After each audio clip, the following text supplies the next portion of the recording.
watching here is the camera. The rear one is 8 megapixels and it's super quick to take a picture.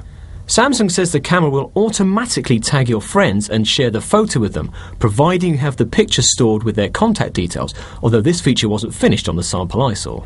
What was working was the burst mode, which lets you take up to 20 photos in one go, and something called Select Best Shot, which takes 8 photos and recommends the best one. Elsewhere you can record 1080p videos and take still pictures simultaneously, although only at 6 megapixels here.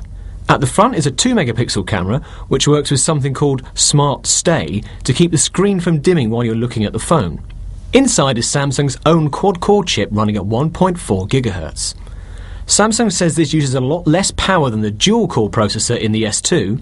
Now combine that with the high-capacity battery, and that means the S3 will last longer away from the mains than the S2, or so Samsung says anyway. There's no final figure for battery life yet, but I'm told to expect roughly 13 hours. The S3 feels really good in the hand, nice and light, and it's just 8.6mm thick.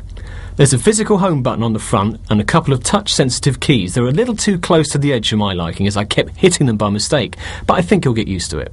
Other cool features include a video player that you can move around the screen, so you can browse the internet or text without breaking off from the video you're watching, and something called S-Voice, which is basically Samsung's version of Apple's Siri, so you can say, "What's the weather like today?" and the phone will go away and find out. With S-Beam you can share files over Wi-Fi with another Galaxy by tapping the phones together, and you get a free 50GB Dropbox account with every S3, which impressed me. It will come in 16, 32 and 64GB versions, and there's also a micro SD slot for a further 64GB of memory if you need it.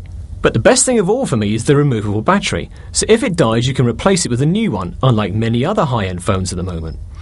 The HSPA version of the S3 is going to be available in Europe first towards the end of May, then in the other countries that use the GSM standard afterwards. An LTE version for America will follow, but not until December. Sorry folks.